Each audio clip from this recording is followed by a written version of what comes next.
This is the BlahCade Pinball Podcast. I'm your host, Chris Freebus, a.k.a. Shut Your Trap. Joining me, as always, halfway across the world, is Jared Morgan. Hello, everyone.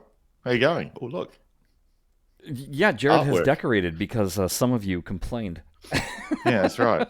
So I've got my artwork that I had behind me in the old place, just a little bit closer. Yeah, So there you go. fantastic. What's And there's going more on? to come. I've got them downstairs. I just haven't mounted them yet. All right, good stuff. I'm working at the House of Mouse again. Yeah, how's that going? Lots of clicky. Oh, look, click, click, click. Click, snap, grin. Yeah. Oh, that's good. I literally was this last week was my they called it training. It was really reintroduction to everything that you knew before. We just want to make sure that you remember it for 3 days, and then I actually did a day of shooting. So Yeah, that's cool. just diving back in, which felt good. So Yeah, it would have felt good to get back there again because you really did enjoy it. Doing it. Like, yeah, it's sort of fun to make people happy, right? It also is when you haven't done it in forever, and you step out there, and within 30 minutes you already have people sitting there going, you're so good at this. That it stokes the ego. You can't help but feel good when people say that, right? Yes. Yeah, that's good. Exactly. Yeah. So, okay, so this week, folks, it's a smorgasbord It is. of items that we're going to talk about. It really is. It's just like a whole variety of stuff.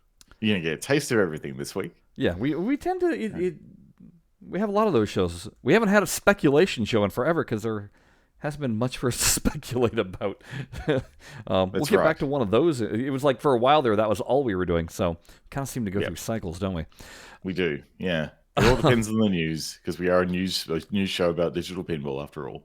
Well, really, we're a news show with opinions. Yeah. Well, that's right.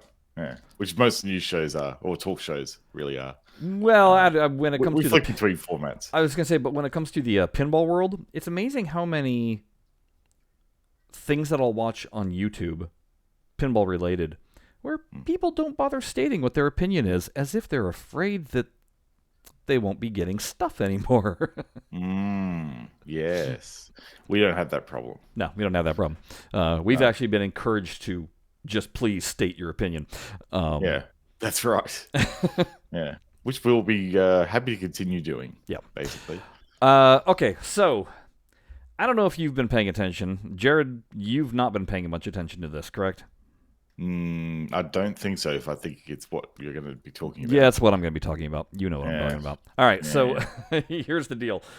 Zen has been running a bracketed tournament, if you will, voting to see their Hall of Fame class of 2021 of which pinball table you all like the best. And voting's been taking place over... I've been doing it over Twitter. I don't know if it's been taking place over Facebook. It might have been. I'm not sure.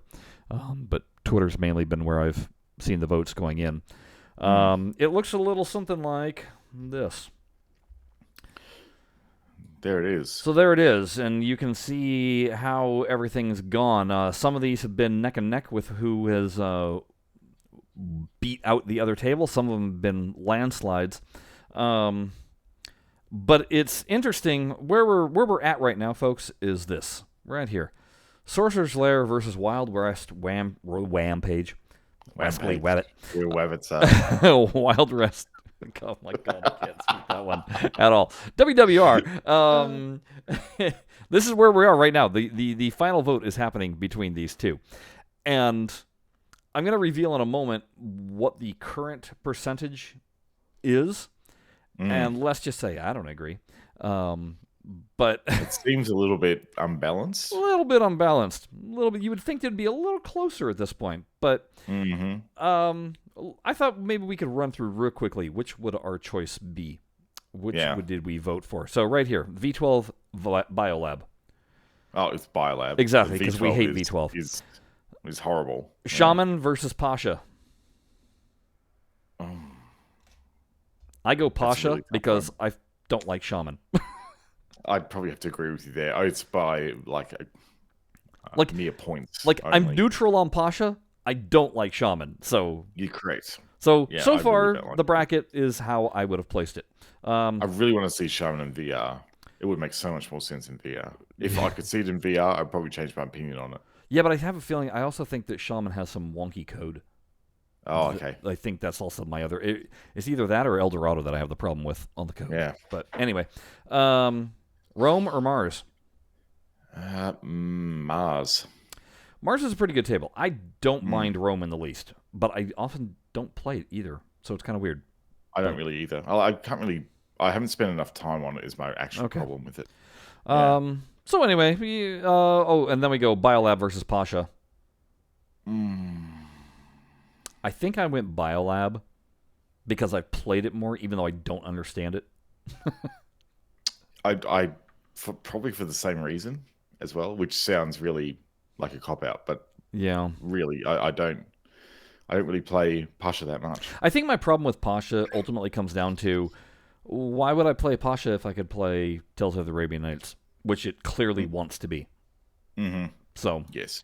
I think my bias kind of overrules there. All right, so then according to this, we have it Pasha versus Mars.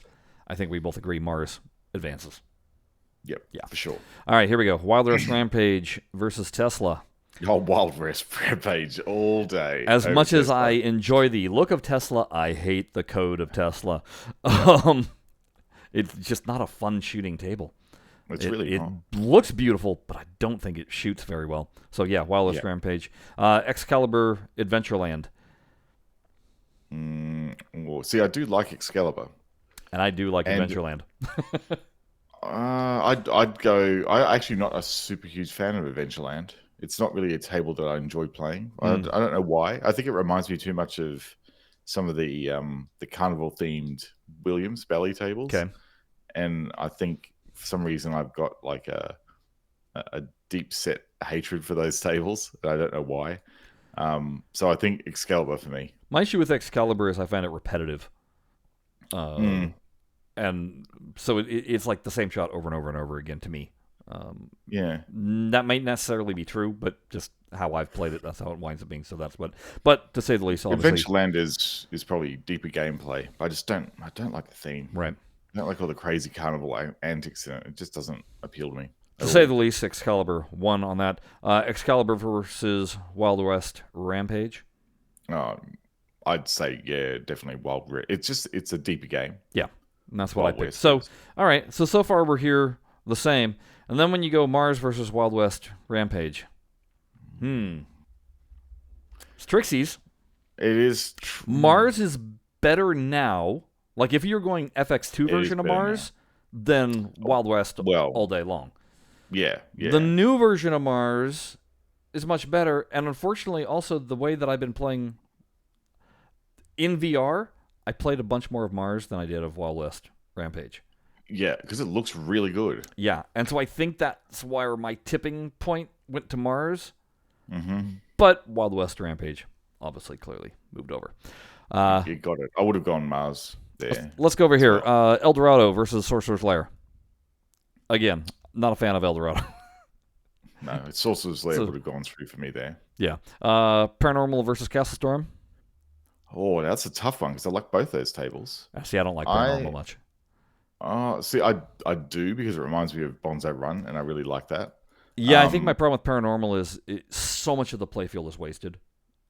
There's just, I don't know, it's just so much mechanics and toys that there's no room for the ball to go. So it's this really tiny shooting area. That's why I don't like that one. But Castle Storm looks really great. It does look great. In VR. It makes so much more sense in VR. So, yeah, for me, Castle Storm is the right one to bring over there. All right, and then Castle Storm versus Sorcerer's Lair. Castle Storm. And I was going to say Castle Storm too. And both of us were wrong because instead Sorcerer's Lair went through. Wrong. Son of Zeus versus Secrets of the Deep. I'm Son of Zeus all day long. Yep, all day long. I love that table. Yeah. It's great. Epic Quest versus Earth Defense. Epic Quest all day long. Yeah, just don't even ask me. Yeah. Earth Defense is madness. I don't know what the game's about. Son of Zeus versus Epic Quest. That's a little trickier. Son of Zeus. I think I go slide lean Son of Zeus also, but we were wrong. got it. So this side of the bracket, Jared, we were wrong. The people Wrong. chose Sorcerer's Lair versus Epic Quest. The people were right. We were wrong. And on this one, again, if I had to choose between these two, I'm pushing Epic Quest through. Yeah, absolutely. Yeah, Epic Quest is going through there. And part of my reason for that is I've actually wizarded out Epic Quest before. I've never even bothered to on Sorcerer's Lair. I haven't got wizard mode on either of those two tables, I don't think. Okay. So that's something I need to do, probably. All right. Well, regardless, we're here. Sorcerer's Lair versus Wild West Rampage.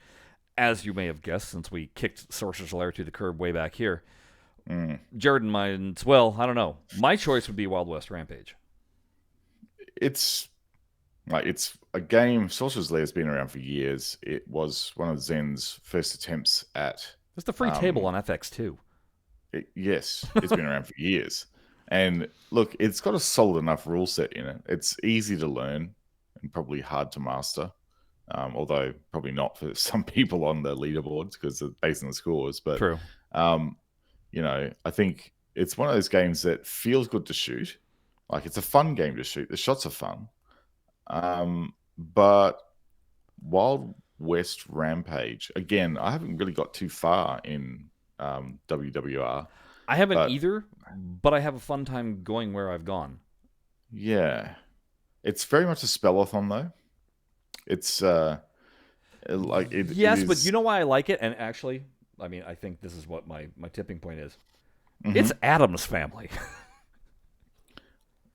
Oh, the layout is Addams Family. Oh, that side ramp is definitely a Lawler ramp, right?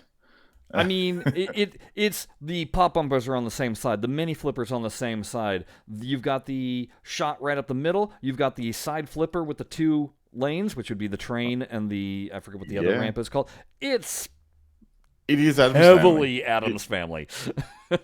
You're right. If you were going to link it to a table, you'd have to say Addams Family when you think about it objectively. Yeah, and for that reason alone, the shots are fun for me.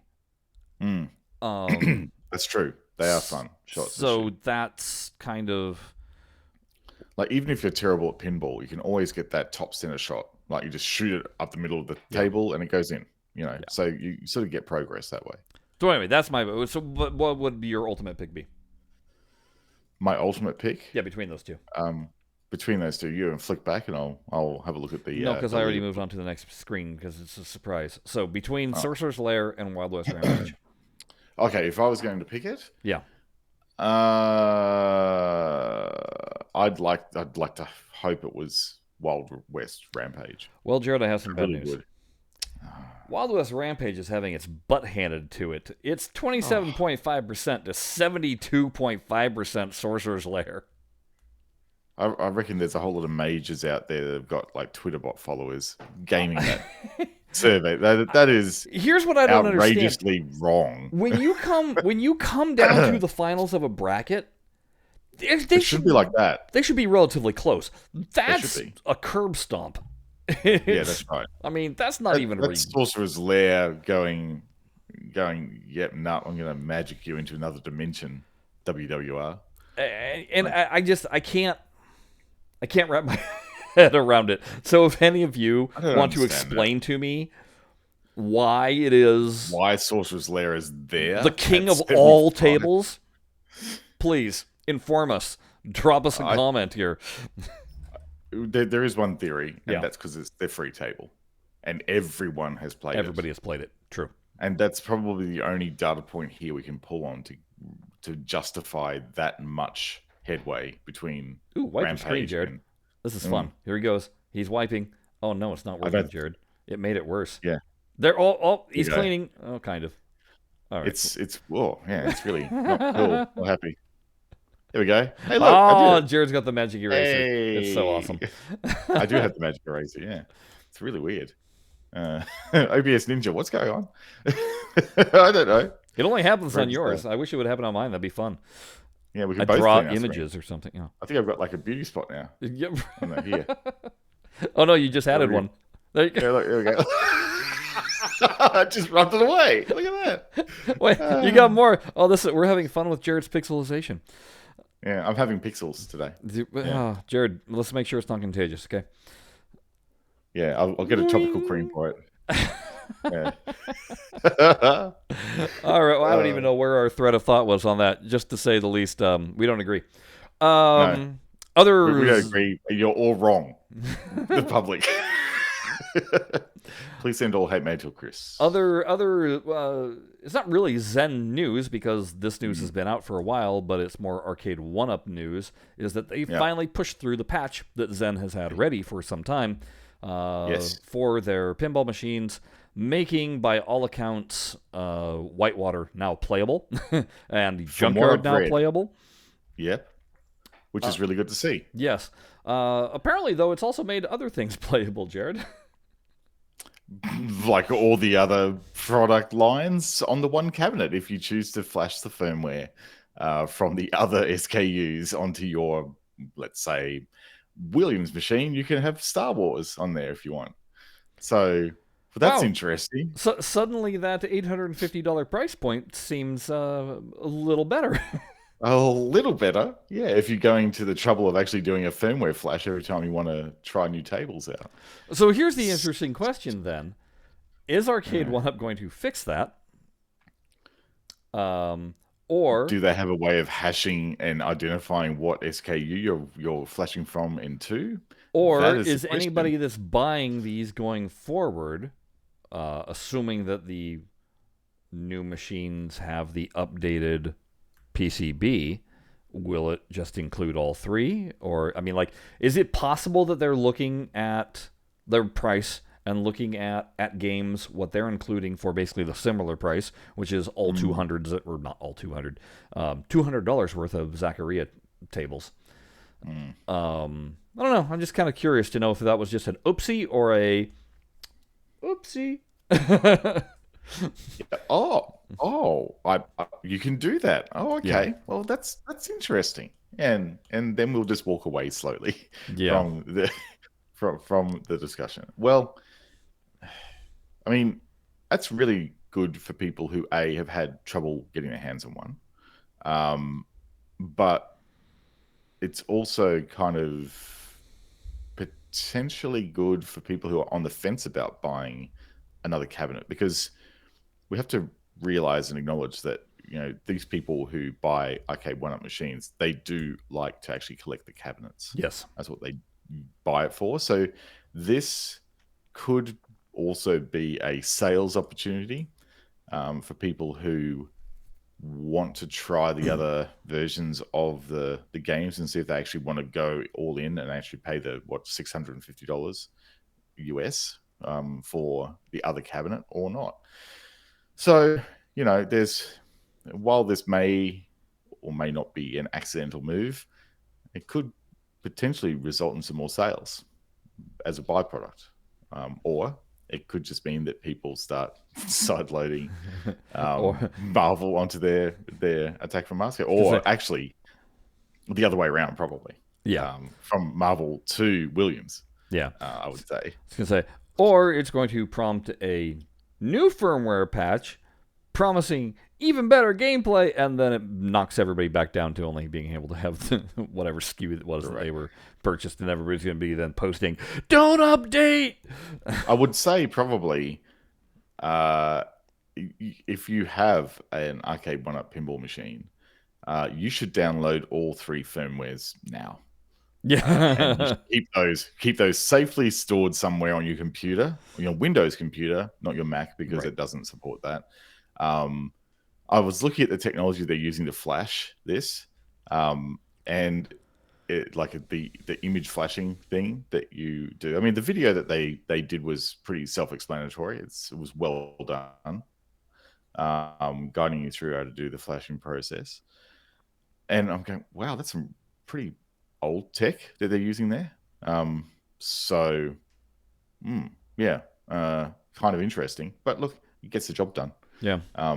But the way it works is that you load the firmware and then you essentially power off the machine, power it back on, and it does the Android install. Like, it tidies up all all the packages and stuff that are on the build.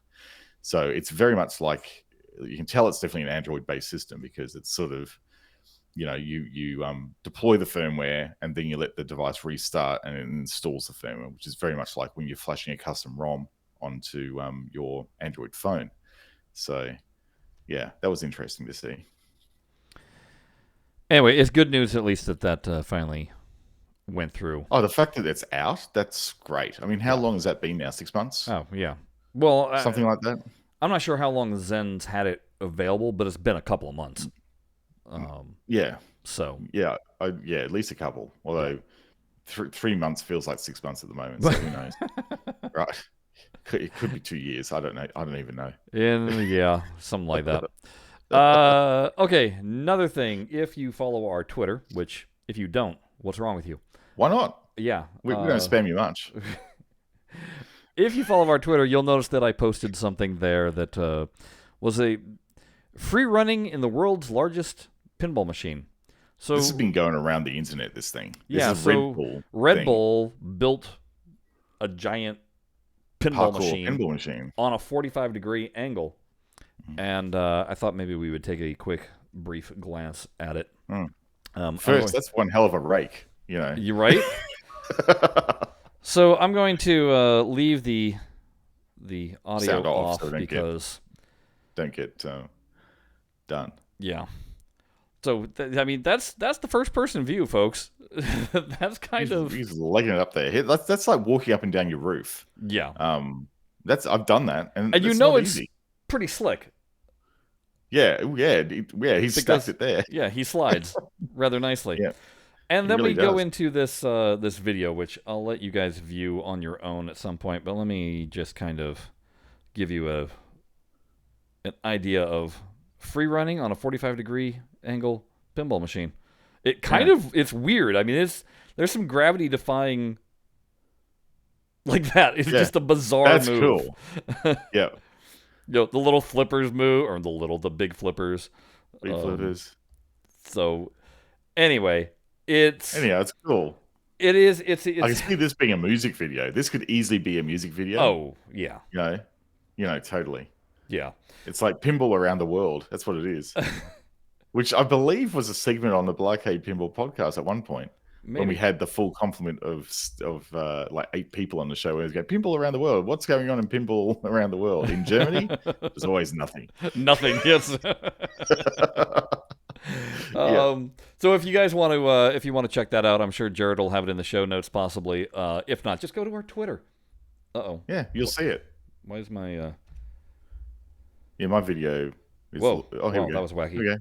Yeah. We're having some very odd video issues. I'm glad it's not me. See, it's not just me. Well, this is what happens when I dance between my screens. Sometimes the computer goes, wait, which did you want to pause? Yeah. Or would you like to just pause everything? Yeah. So what were you saying, Chris, is you need to actually get like a full-on streaming rig, like, massive streaming rig, with like 32 gig of RAM and all that sort of stuff, right?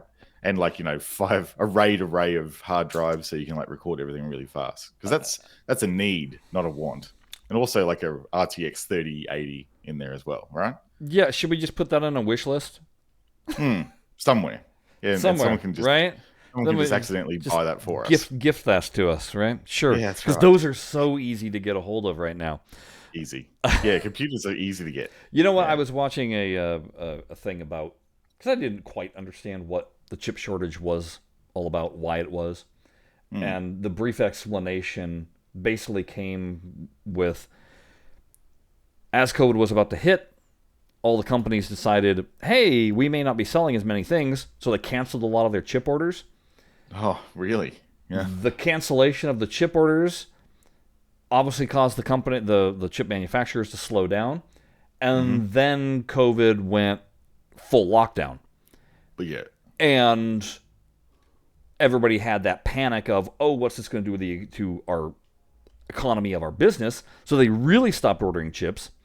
Yeah. But then all of a sudden everything sold out because everybody was at home and wanted electronics. Yeah. So that caused then. So it's a ramp up from going to basically zero or placeholder demand back up to regular production again. Right. Yeah. And then one of the major chip manufacturers had a massive fire. Oh, that's and no good. killed their factory.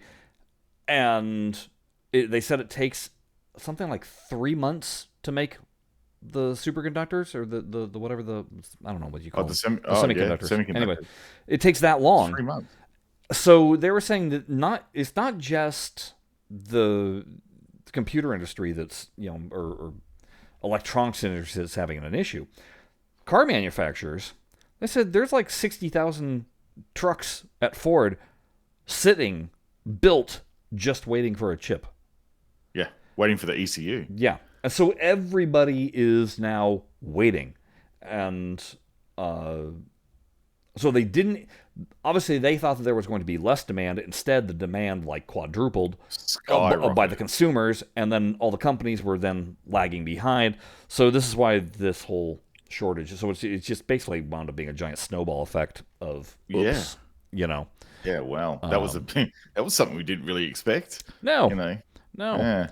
So, and that relates to what we're going to be talking to about next, which is Stern has announced their Godzilla pinball. Among other things, the price went up.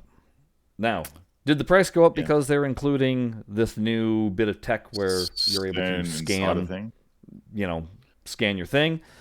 Or did the price go up because chips supply and demand and wood are more expensive right now? I think it's probably a bit of everything, really. Do you think the prices will go down when those things go down? No. No. No, they're going to stay up and high. I think are we going to get to the Stern Insider scanning thing in a moment? I was going to just show off the playfield, actually. I'll just make a point. I was talking to someone yesterday. We went on a road trip up the Sunshine Coast here in Queensland yesterday because there's really good pinball up there, and played Mandalorian Pro, which incidentally is a heck of a fun machine to play. It's not even premium. It plays amazingly without that fancy playfield. It's great. So we were going up there and we were talking about the whole Stern Insider scanning your phone thing. And what I didn't realize is it's a monthly fee. And it's something like $30 a month. Huh. Yeah. So nice way of earning a little bit of extra cash there, Stern. But $30 a month, and this is probably $30. I think it might have been translated into Aussie dollars. $30 for a home enthusiast a month, just to share their scores and compete online. That's a big price to pay per month. That is more than any streaming service. So I don't know how that's going to be received. Maybe the operators, what I'm hoping is operators who have sighted machines, they would have a volume discount where they That's what I would think, because I'm like, what operator is going to want to pony up that? That cuts into their profits. Per month. Like that $30 might be all that machine takes per month, depending on where the venue is. Yeah. So, I don't know if that's true or not, and feel free to correct us both in the comments, but I think that seems like a really excessive cost. I'm just going to do a really quick Google search now. You do the quick Google search. You keep chatting about it. Yeah. So the Godzilla table. There's a huge discrepancy between the Pro model and the Premium model. Huge. What is that? What is that one? Okay, so let me bring up the image here. Okay, so here we go. Thanks to our friends over at This Week in Pinball, they have the old images here. So very nicely colored table. I mean, my goodness, Zombie Yeti went nuts on this, right? Oh yeah. I mean, there's not a Photoshop to be found on this. Right. Also nice. Wow, look at all those wireforms. Just wireform city. So that's fantastic. Bristling with chrome, isn't it? Yes. That was great. All the ramps are all metal. Wireforms are all metal. There is no plastic ramp, no plastic habit trails on this table. So thumbs up on that. That's great news. The area to focus on here is, because this is the Pro model that we're looking at right now. You have this big building right here. That's one area to notice right now. Also notice the lovely flat piece of plastic Godzilla and the flat piece of plastic Mechagodzilla, and this area underneath. That's a Okay. big missing mission right Yes. there. So we'll highlight what you're missing there. Other things to Hmm. note though: one pop bumper, weird. Yeah, but are there more up the top? No, it's a single pop bumper game.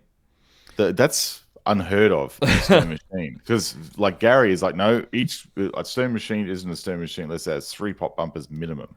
That's his Um, rule. So yeah, there's this interesting magnet right here that apparently can capture the ball in different locations and then send it in different that directions. seems really interesting. So it's a directional magnet, Yeah, which is like what?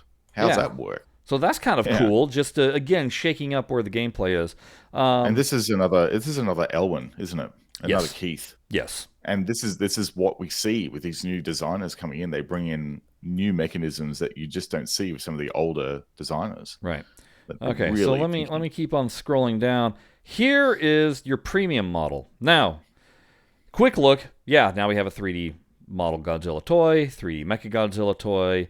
You're like, oh, well, the building looks the same, and oh, there's this bridge over here. Okay. Well, here's the Mm, deal. This building, think about it as the Doctor Who. What is it? mini playfield, Well, yeah, no, but what is that thing time called? expander, Time expander. time expander. It goes from flush to all the way up to the top and Yeah, moves up and down. It doesn't do jack on the Pro. It's solid, doesn't move, no mechanics, right? Because of that, this has a whole ball locking mechanism based off where the building is, diverts where the ball is going to be going.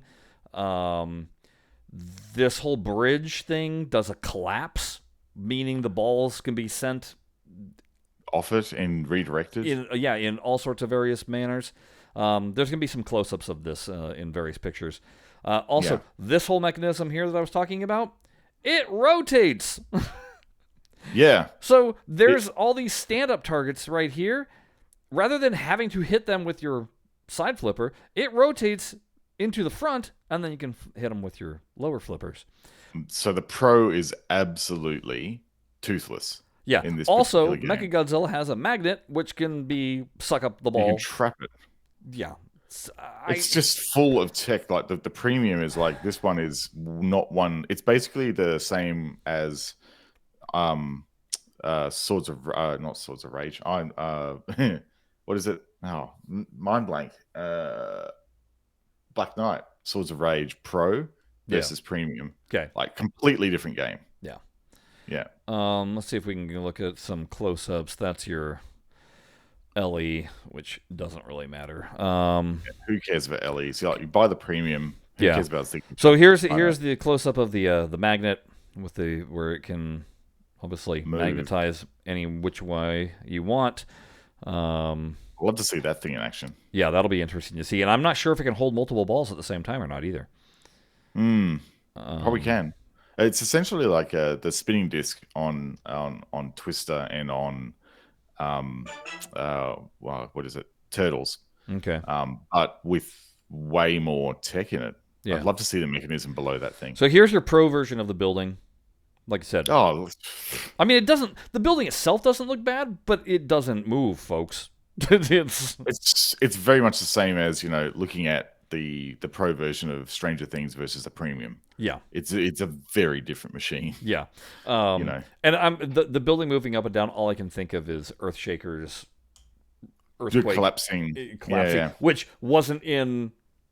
It was only in prototype. But then Yeah. everybody found the mech and built it, and so they you can find them Make it now. work. Plenty of them with it working, but as opposed to here's your other. So look at this. You've got spot for ball there, spots for ball there, spots for balls there, spots for balls on the top where there's a magnet to hold and drop multi-ball. That's Yeah.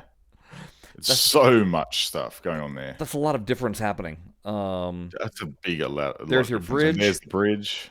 Yeah. And they're not showing the There bridge is collapsed. Godzilla. Anyway, that whole bridge collapses. Yeah. It basically goes like that. Yep. And there's your Mechagodzilla. And I'm not sure if they show. No, they're not showing a picture of it with it spun around. But anyway, yeah, these stand-up targets, the whole thing rotates so that they then are right here. Come down the bottom so you can smash them. Yeah. And you can see that there's that big sort of banana insert that you see there. So that will just be lighting up going, smack me. Yeah, do me probably. now. Mm-hmm. Hit the target. I mean, Godzilla toy, whatever. It's better than the... I'm just seeing if there's anything else.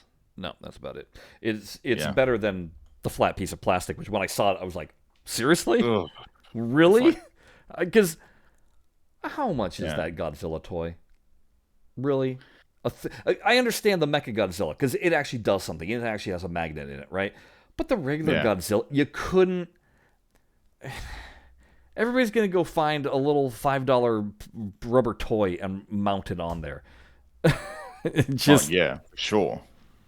So I'm having a look at, going back to the price of All Access.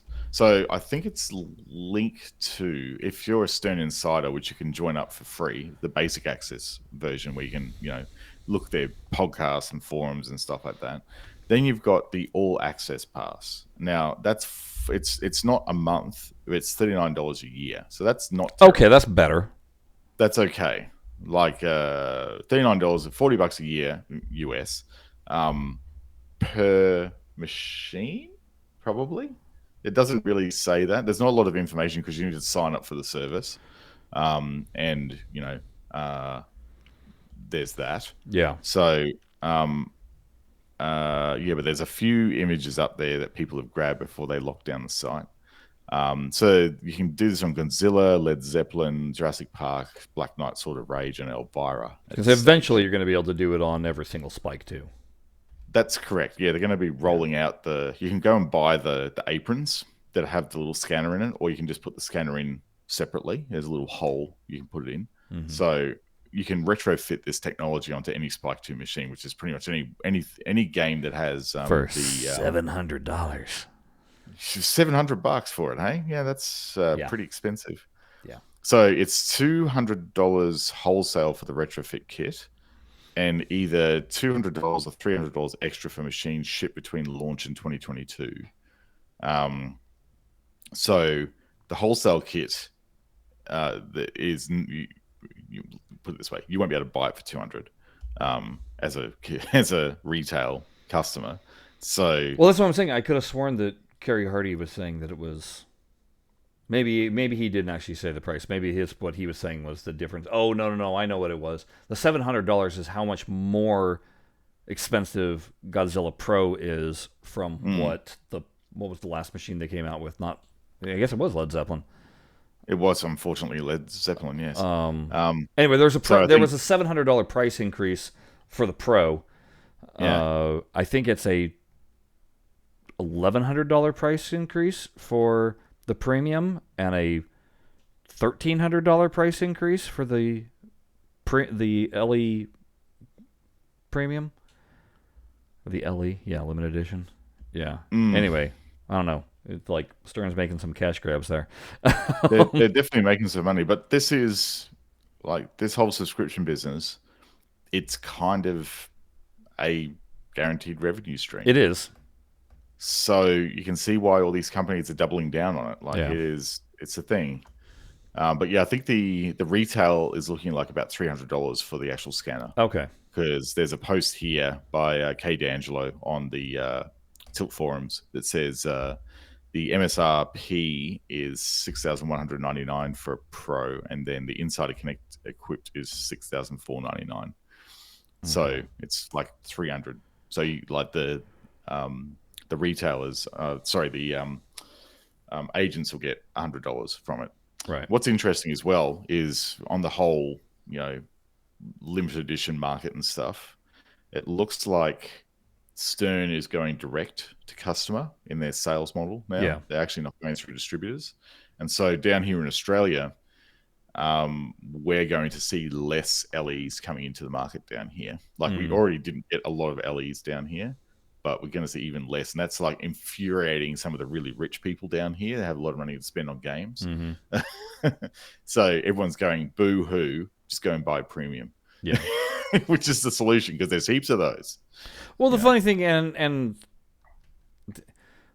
the LE, basically, it just seems like you're getting a lot of certificates and little You're getting a lot of placards. paperwork. Yeah, you're Yeah, getting a lot of paperwork. with very minimal. I mean, other than cabinet art being different, their gameplay. There's no It's the differences for the same. most part. I don't think they're doing what Jersey Jack was doing, where their LEs, like there was even more lights, and better sound system and stuff. I don't think Stern's going that route yet. I think But the premium and LE sound packages are the same. yeah, I think so So, too. but the only difference really is art Yeah, and signatures from the designer, which is like, yeah, I really don't care. Like, all they're right. still well and truly out of my price range down here. Yeah, Um, but it's going to be interesting to see these roll out. But I'm just wondering if to take advantage of this feature on the Stern machines, whether you as a consumer will actually have to pay the membership to become a Stern Insider or not, because I'm not sure about that. I don't know whether it's an operator cost only or whether it's two sides. Like you've got to be a member of the Stern Insiders Club, not just a basic member, but a paid member. And I have a feeling, if I'm not mistaken, that it almost seems like it's being passed on to the consumer as a premium option on games. Now, if that's the case, no, I don't think I really want that. Um, so, hang on, no, it says basic access includes score tracking, achievements, forums, podcasts, and eligibility for some prizes. So, no, you can get some stuff for free. So you can do your score tracking and track your leaderboards and stuff with basic access. So that's fine. And then the all access will give you sneak peeks into the world of Stern Pinball, and then behind the scenes content, and then exclusive limited edition merchandise. Meh, it's irrelevant for Australia because it costs 3 times as much to ship it down here as it does to actually buy it.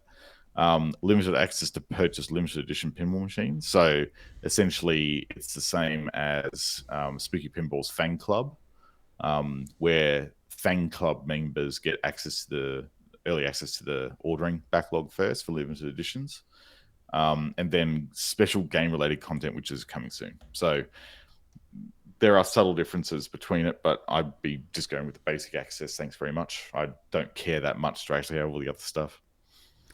real quick before we move on to the next segment, comparison, Jared, between playing Mandalorian in VR and playing Stern's Mandalorian. It's it was funny. I was saying to Chris, the person that I went up the coast with, I was saying, it feels really weird to be standing in front of this machine and not seeing the Razor Crest floating around the playfield.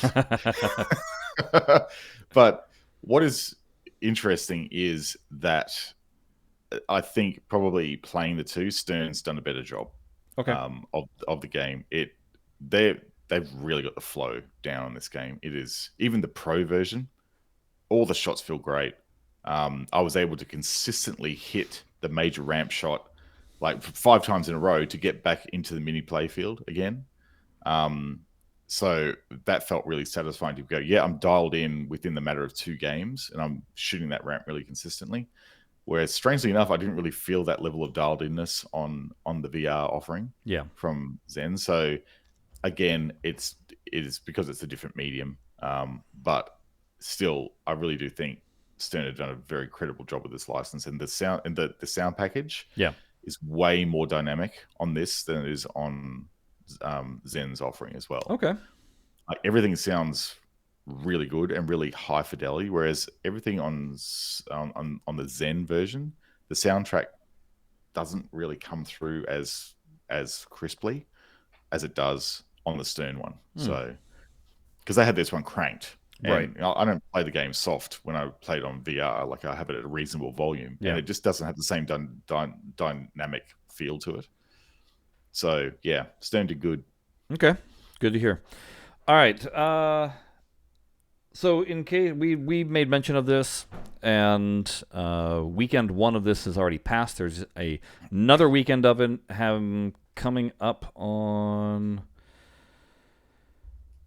bringing up my calendar here. On the 24th of September will be the next.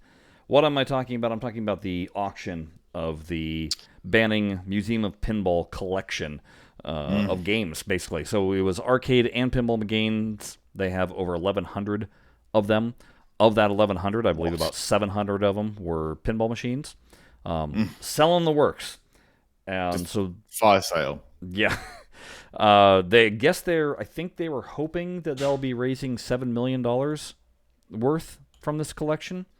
Wow, that's a lot. It's a lot, but again, when you've got 1,100 machines, But so anyway, the weekend one of the auction happened last weekend, and let's just say the prices were kind of stupid.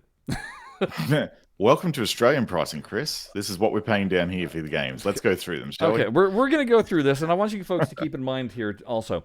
The hammer price does not include tax and does not include the 18% fee buyer's premium of whatever it cost. So essentially, think of the prices as being 25% higher than what you're about to see.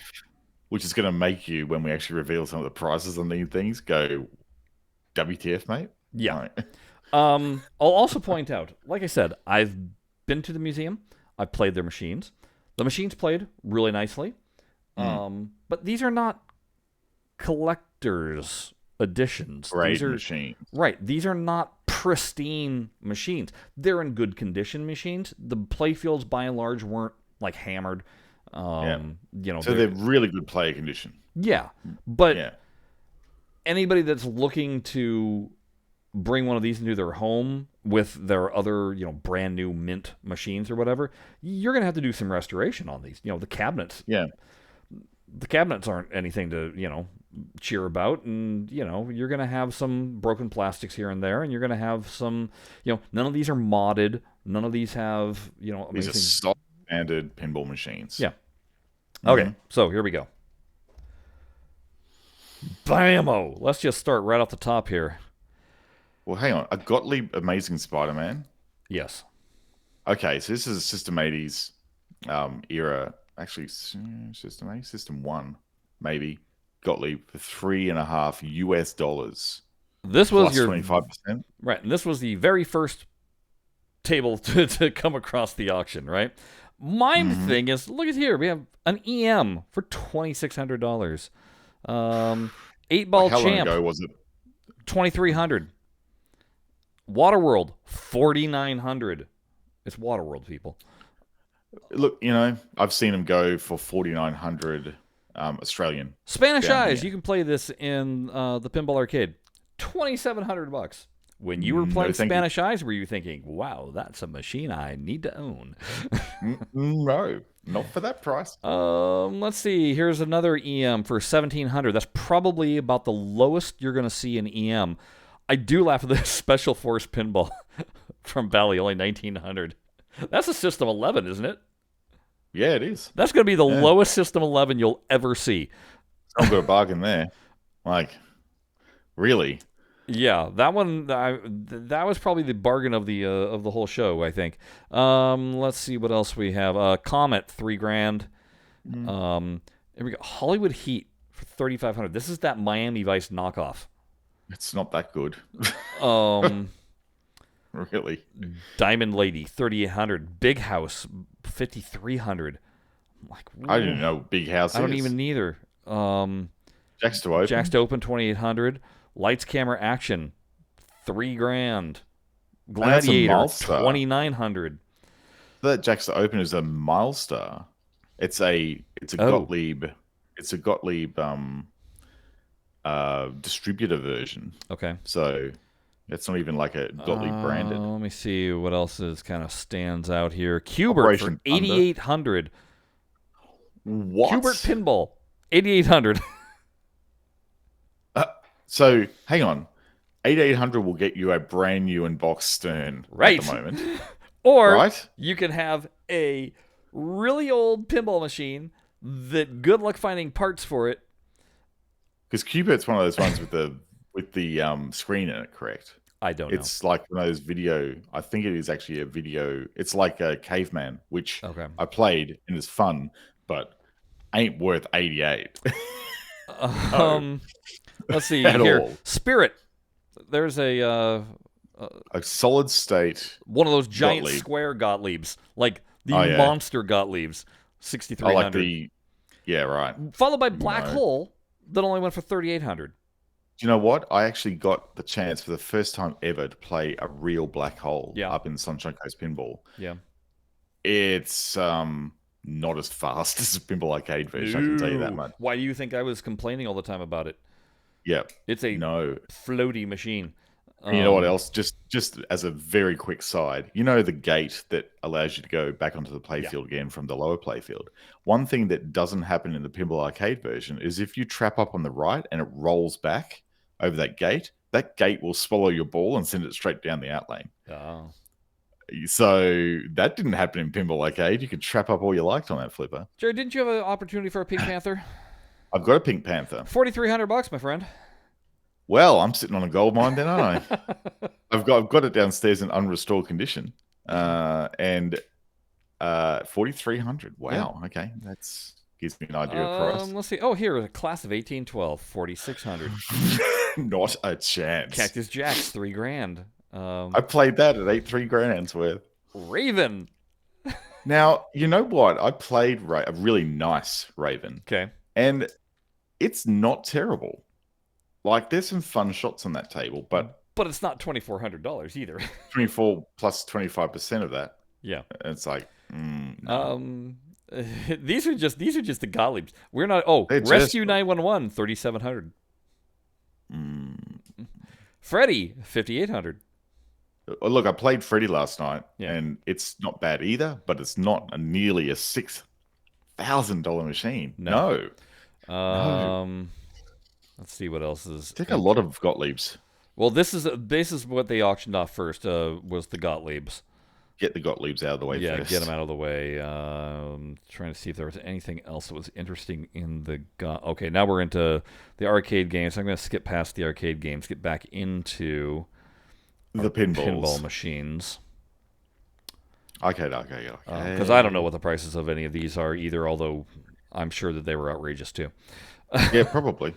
Arcade.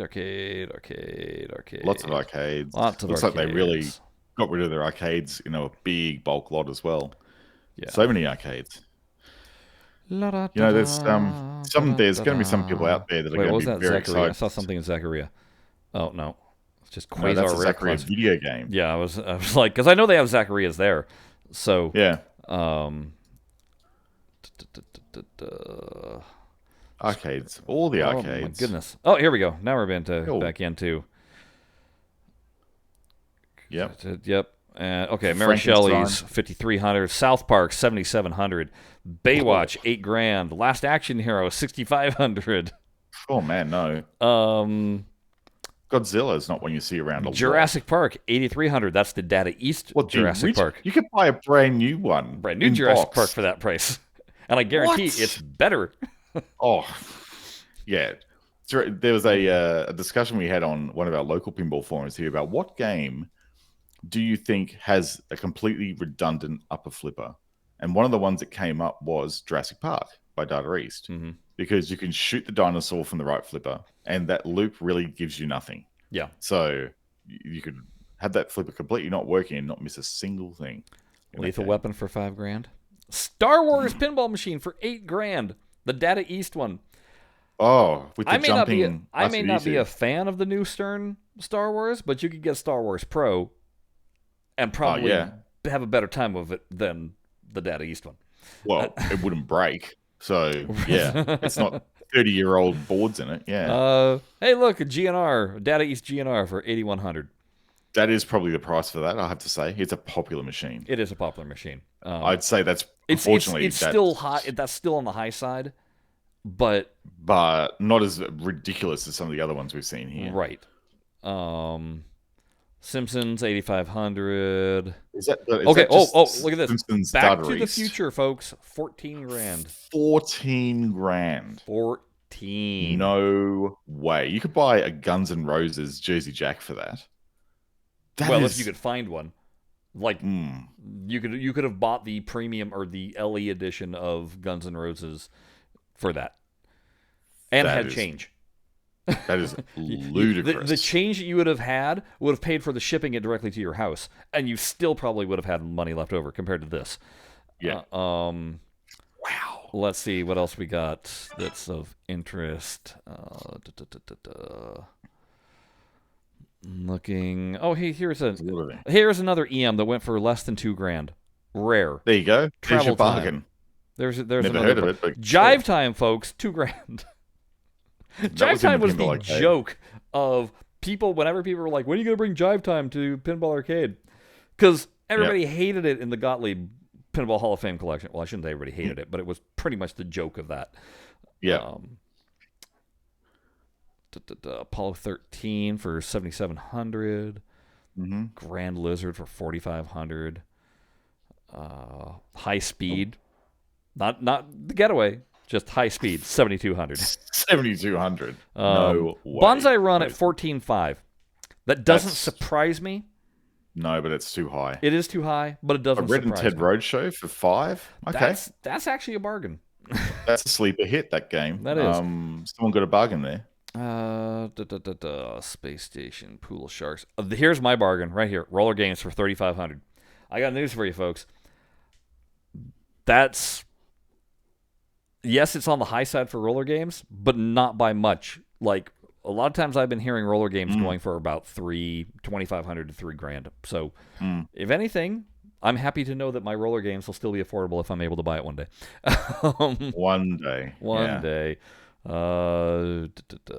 Whirlwind. There's my other game that I want, but not for $7,200. Oh, no. Bad Cats for 9,900. Are you kidding me? It's Bad Cats. No. What else do we have that's kind of interesting? Dungeons and Dragons. Scroll back up. Mm-hmm. Dungeons and Dragons. That's a really hard to come by belly, or at least down here it is. I've only ever seen one, and that was at Netherworld. Interesting game to play. Very odd return lanes where you have to actually press a button on the side to close the return lanes so your ball doesn't drain. So that's I never understood. I never know what to call these bellies. Yeah, because this is the same. It's the same system that runs Strange Science. Because they're not System 11. It was this weird 80 something. No, it wasn't a system something. It was like a 4 or 5 digit number.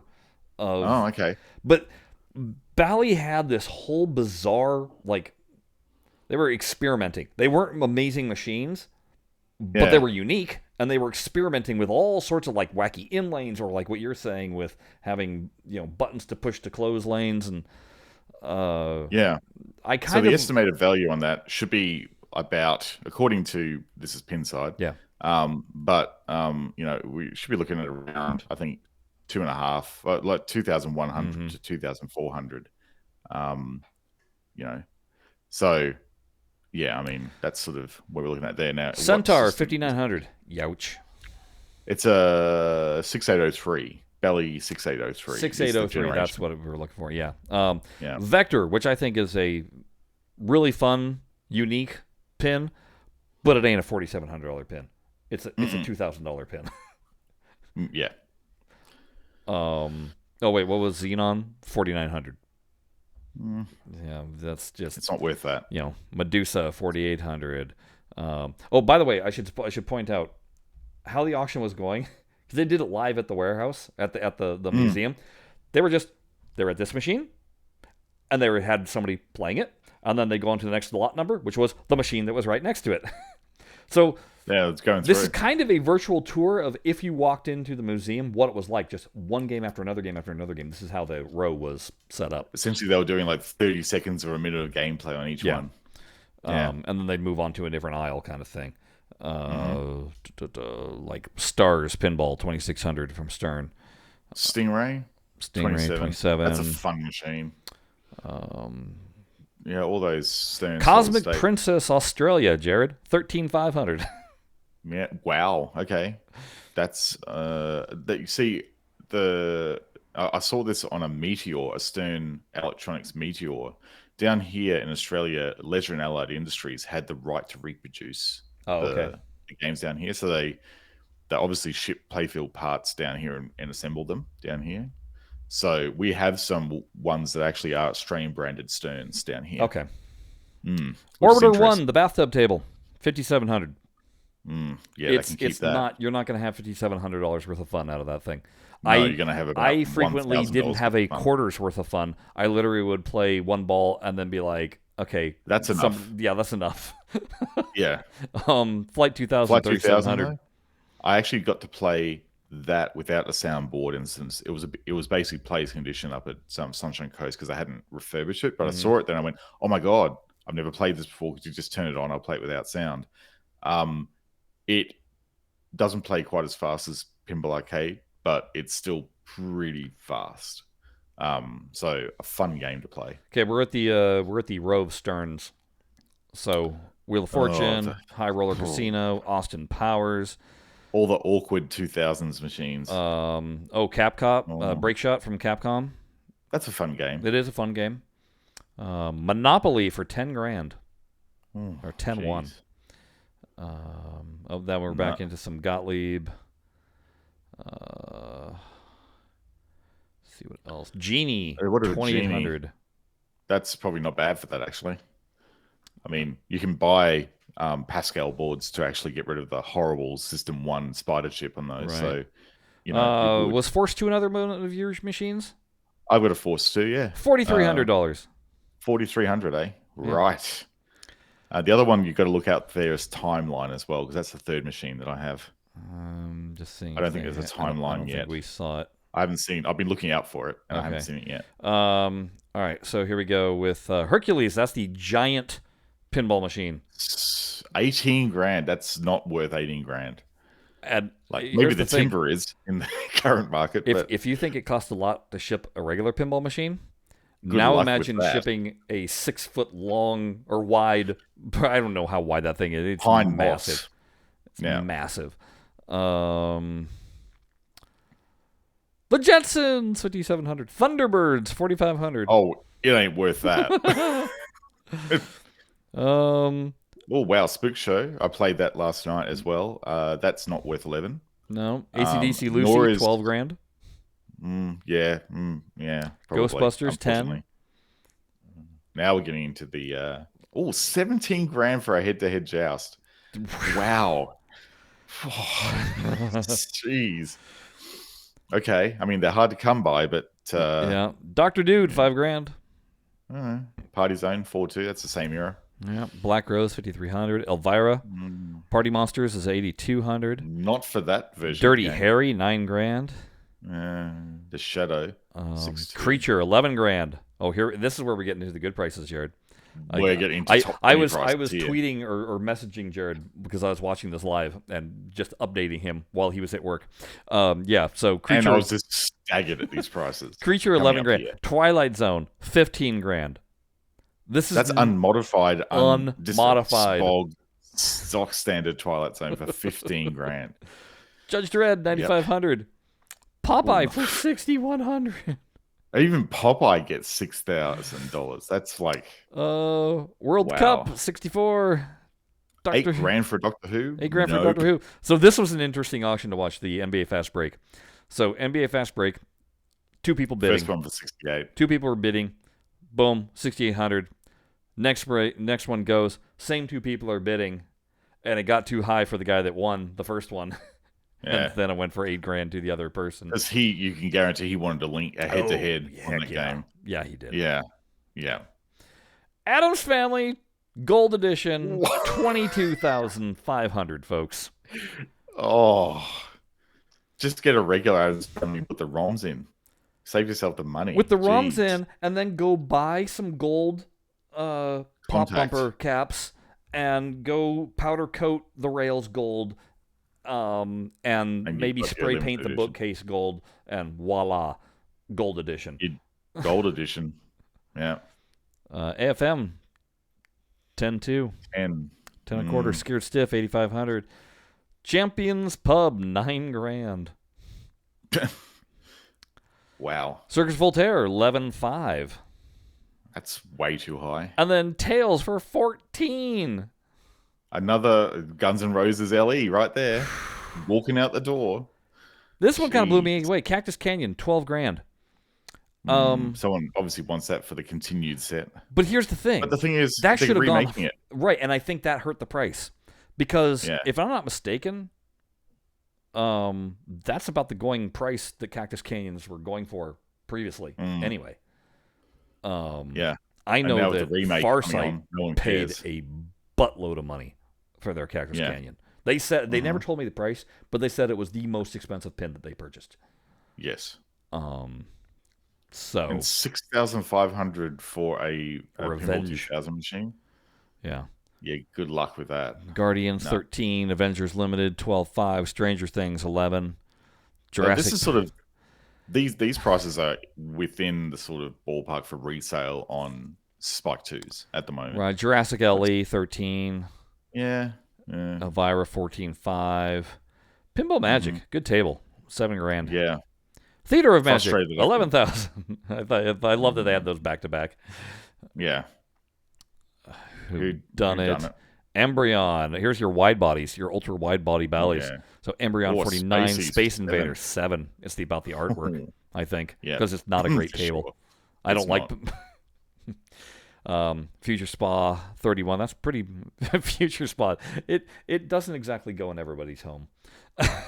No, it's definitely an acquired taste. Yeah, and it's a weird. It feels like a square playfield. That one. I played that. It's so well. All of these are square playfields. They really are. Yeah. Hot Dog and Lost World. Those are all your ultra wide bodies. Obviously, Space Invaders. I think again just because of the artwork. That art package. Yeah. I mean, if you had a Space Invaders next to an Alien pinball machine, that'd be pretty solid. Okay, so $6 Million Man for $3,700, which I just gotta go, what? I was watching another auction. This one was for Gas Monkey Garage, car collector. Okay. He had gone and purchased this entire collection of motorcycles. It's called the Cannonberg collection. It was something like 160 motorcycles, about 40 different vehicles, and all sorts of memorabilia. Okay. Right. Among the memorabilia was, it wasn't a $6 Million Man. Okay, I'm gonna have to keep my eyes up. It was I got the two mixed up. It was an Evel Knievel. Oh, they showed the Evel Knievel. The legs were completely rusted. The cabinet was just beat to hell. Trash. They showed the playfield. They didn't turn that thing on. I don't think it powered up. Rubber was cracked and broken. Something. The playfield was just a mess. $2,500. What? Nah. That's ridiculous. Yeah. Now, again, car people, sure, I guess they want the Evel Knievel table, but it's going to take a lot of work to get that thing up and running. Fireball 2 for $3 grand. Switchback. Playboy Pinball for $9 grand. Switch back to the screen, Chris. Oh, I didn't go to the right one. There we go. That's what I'm looking for. Go. Yeah. So Bally Playboy, $9 grand. No. Kiss 8,200. That's the Bally Kiss. These music tables, man. Rave about the machine is not worth that. Here we go. This one's me. EBD. Yeah. 5,700. That's all right. If I had I don't know why they said large display. All it was a blue display. Watch. Large display. I think if I click on this. Oh, they're not going to show me the picture? Yeah, here we go. Yeah, so there it is. It's got a blue display. Is it large display as in it's got extra digits? Maybe. It's interesting. It says 5th place up here. Mine definitely doesn't do alphanumeric. Yeah. So obviously it has something different done to it. Yep. I did look at both of these when I was there. Their playfields were clean, not cracked. They were nice playfields. But I don't get the price jump. The 12.5? No. That's too much. Youch. Transporter. Yeah, I played that.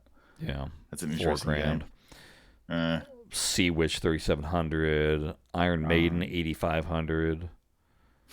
Not for that Iron Maiden. What do we got? We have Matahari SS's for 42.47, and then the EM version for $7,000.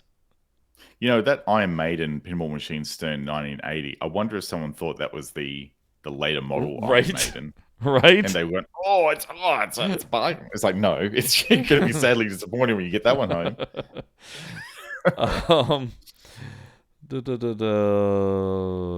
Okay. Oh, these are a lot of... there's Evil Knievel. 5,500. Well, the fact that it's working probably helps. Bobby Orr Power Play Pinball. 40,000. You will not find plastics for that. And I guarantee the plastics are going to be ruined. What is that game? It's a hockey. It's a pinball machine, but it's hockey themed. But the plastics are really long, one single piece, and all the incandescent lights just melted the crap out of them. And it's one of those things that there's, part of the reason why I know this is because I bought, when I was trying to find the spacer bells for my machines. Nobody sells them just by themselves. People were selling them by the plastic. And guess what I bought to get my bells off of? It's a Bobby Orr piece of plastic. It's warped to hell. It's warped beyond belief. Yeah. Big Shot, $4,000. Righto, for an EM. Jeez. For an EM. Yeah, we're back into EM world here. Okay, there's another 1,900, another sub. But all these other EMs are going for, look at this, $3,000 for... Jeez Louise, people. A wedge head. So these are 1960s, 2,100. What's this Blue Note pinball, 7,500? I don't even know what that is. No, these are just El Dorado EM 3,600. Well, that's the best El Dorado. Centigrade Centigrade. I love that it's Centigrade 37 and went for $3,000. That's about appropriate, right? Yeah, it's about right. Drop if it's in good nick, it is. Foursquare. 2000 Jungle King. I'm just Slick Chick 7,800. That's popular. It is. I mean, it's one of the better known name. Yeah. EMs, that's for sure. Seeing if anything else stands out. Gee, there's not a lot. And we're only halfway down the list, Chris. Well, no, because we're almost done with this. Because then there's what is going to be coming. Oh, it's not quite. Oh, right. So it's a full list, but it also includes ones that have not yet been auctioned. Yeah. Right. So I'm just going to... Nip it. That's the pinball that was in Happy Days. It only went for $2,000. Oh. Right. Yeah, when everybody always talks about pinballs that you've seen on TV shows, that one was... Yeah. They're on. Okay, yeah, then we're back into arcade games. So let me just scroll through here, folks, and show you what's coming up. So in case you want to tune in next weekend. Arcades, here we go. Because you can tune in live. And, okay, so... Here's some EMs. All right, so we've got some EMs. These are going to be Williams EMs. There was even a bingo there. There was a Chicago coin back up there. Yeah. Where was it? Wait, no. Up a little bit high. Somewhere. It would just flash by, but I saw it. Hyperbole. Oh, yeah. That'll be another interesting one to buy. Oh, there it is. Chicago Coin Stagecoach Pinball Machine. So I'm going to see, though, because there is a couple in here. Let's get past the EMs. Okay, so here we go. Now you're into... Black Knight Limited Edition, Ripley's, Playboy from Stern, Roller Coaster Tycoon, Lord of the Rings, GoldenEye, Bugs Bunny Birthday Bash. That one, trash machine. Nope. DX Sector. DX. Yes. What else is up? Mr. and Mrs. Pac-Man. I got a soft spot for that one, and I think that would make a brilliant addition to Zen, and I'm sure Arcade 1-Up would love it. Oh yeah! And you now kidding me? You kidding me? If they had the back box being the Pac-Man machine like it is, with then the bottom half being the Pac-Man Pinball. Oh, come on.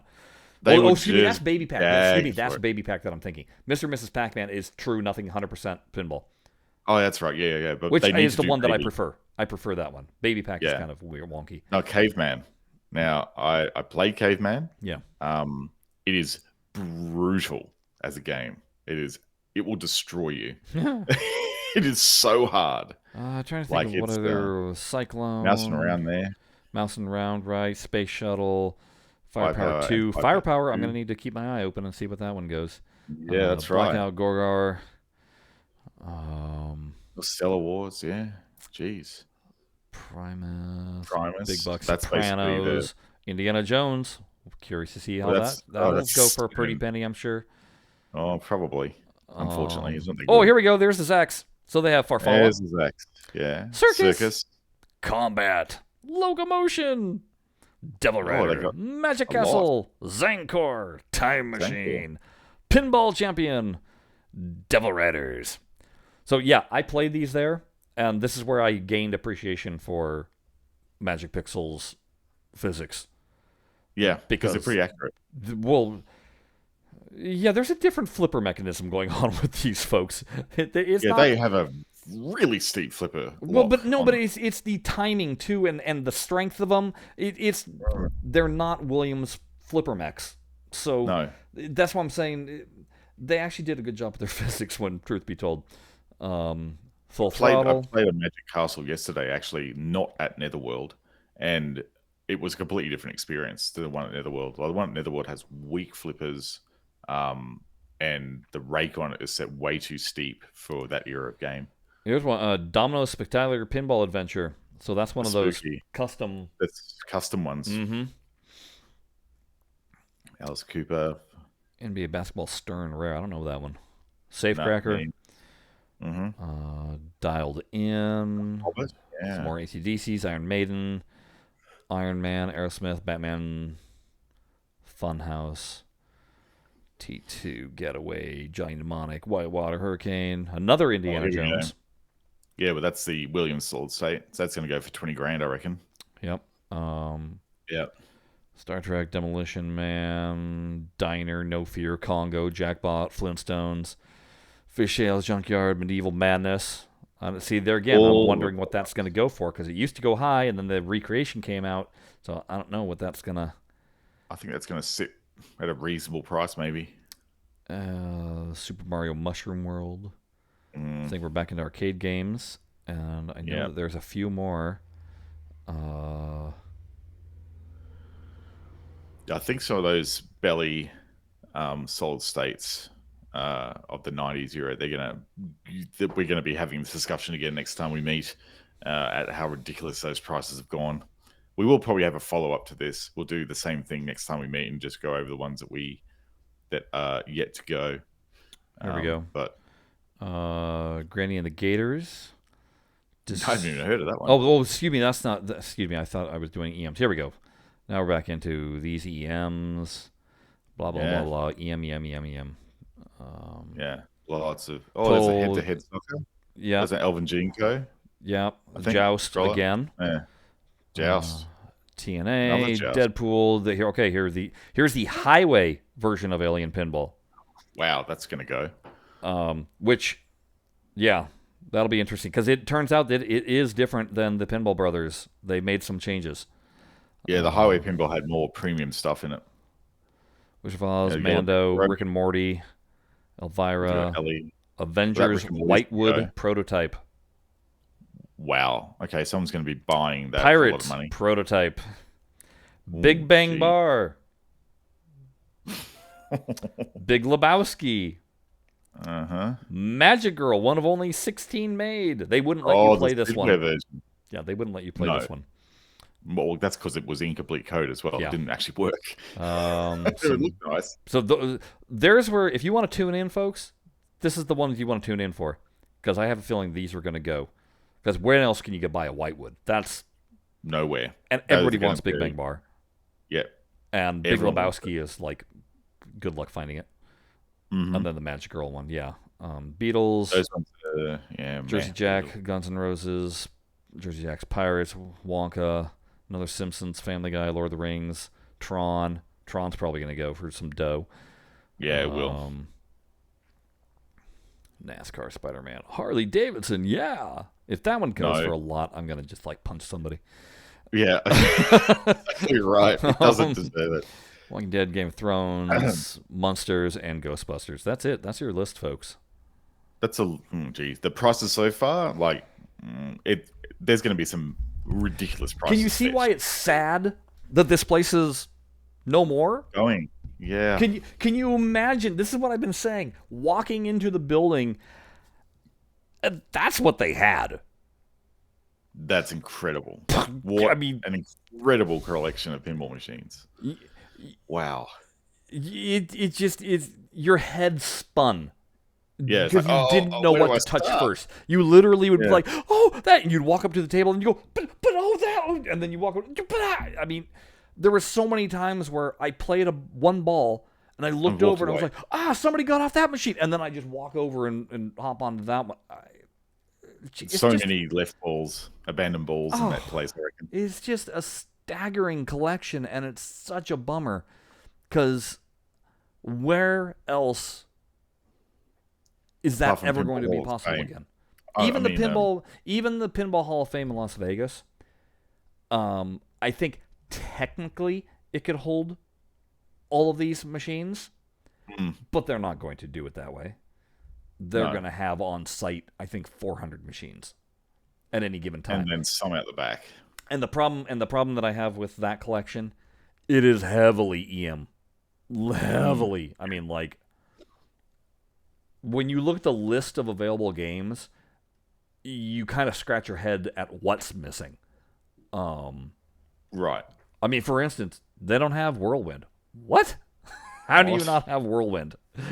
You know, I think they don't have Earthshaker either. What they have for Lawler to start with is Funhouse. I mean, and that's the kind of thing where you just kind of go, "This is a bizarre collection that you guys have there." You know, they have most of the new Sterns, but like Jersey Jack, all they have is Wizard of Oz and Hobbit. That's it. Right. So they're not quite keeping up with what's coming out, which isn't, again, that's not their... The Pinball Hall of Fame was basically one person's collection, a couple of other people in Las Vegas, and they decided to, hey, let everybody play it. But it wasn't to keep on continuing to collect. No, it was a snapshot in time. Right, really. Right. Yeah. Now, because people coming in were like, hey, how come you don't have... They started purchasing new machines. And when they first opened, the whole thing was everything is a quarter. Yep. Well, then they started going, well, certain machines are going to be 50 cents. And then they went, okay, all new machines are $1. Yeah. You know, which is fair enough. Still a bargain, but and their whole point is that all the money goes to charity. Because it's a foundation. Yes. That's a Pinball Hall of Fame. It's whatever the charitable code is over there. Right. I don't know, but yeah. But it's not this collection. That's all I'm saying. Yeah, it's not this quality. I didn't. As much as when I walked into the Pinball Hall of Fame, I was like, oh yeah, cool. That's cool. There was a lot of me walking down the aisles going, well, where? I wonder if they have. No, I'm not seeing it. As opposed to walking into the banding museum and going, yep. Oh, yep. Just hit after hit after hit after hit. Yeah. You know. Yeah. So, anyway, again, folks, if you want to follow along live, next weekend starts the 24th, goes, I think it was all 3 days. But you Bring your checkbook. CaptainsWarehouse.com, I believe, or CaptainsAuctionsWarehouse.com. That's what it is. CaptainsAuctionWarehouse.com. And you can follow along and laugh. Yeah, laugh and keep your money firmly in your wallet. I saw a couple of people posting pictures of their own home arcades with pinball machines going, I will gladly sell any one of my machines for the same price that it sold for at the auction. Yeah. And, you know, I'll sell it for the actual sale price, the hammer price, not with the right, that's tax what they said. and, Yeah. I'll give you that bargain. Like, geez. If you missed out, come and knock on my door. Far out. Oh, well. All right. Yeah, that about wraps us up for our show here, Jared. Yeah, that was a bit longer than normal, but it was a fun one to do, going over I prices was going to say, this is for what repeat. happens when you scroll and start talking. Yeah, yeah, It we goes so kind of much went faster through when I'm everything. at home going, yeah, and having the discussion inside my head. Yeah, but this is the nature of the show. It is. I'll make sure I put timing bits in the notes so you can either stay around for that one or skip through it. But it's the last bit of the show, so you just, like, if you're not interested in price Yeah. discussion, Yeah. please. Out of curiosity, because I've kind of, the last shows haven't lent themselves to it, and I've been lazy about not feeling like doing it. In the comments, are you guys missing the mini BlahCades? Or are you happy to just scroll through here? Because the funny thing is I would post the mini arcade BlahCades, and then I'd get notes of, hey, this is just what you did in the full episode. Yes. Yes, that's correct. That's what the minis are all about, for people who don't want to listen to the whole show. So that's what I'm curious to know. Are you guys missing those? Do you want me to bring back the minis? Because if I'm doing it solely because I said I would and nobody cares, then I'm not going to. But if you're out there going, damn it, how come those aren't out there? Why do I have to scrub through the full episode? Well, then maybe I'll do more. Yeah, or maybe tell us as well, like, if you don't watch them now, when would you want the mini episodes? Would it be an interview episode, perhaps, where you can scrub through certain topics that we're talking about? The other thing that was very different, and probably the first time this has ever happened for the show, is that I didn't release a podcast episode for the last show that we did, which was purely visual. Yeah, so I don't know if the people noticed that, and that you'll see there will actually be a discrepancy in the episode numbering for this particular episode that will be done in post. So yeah, don't email us. It's intentional. All right. Don't email us all about that. We love the emails. If you want to fire one off, blahblahblockade@gmail.com. Probably the better way to hit us up is by sending us a tweet. Yeah. Which is obviously at BlahCade.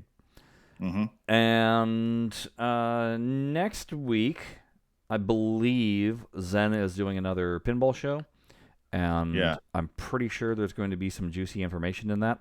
So our next episode is probably going to heavily focus on that.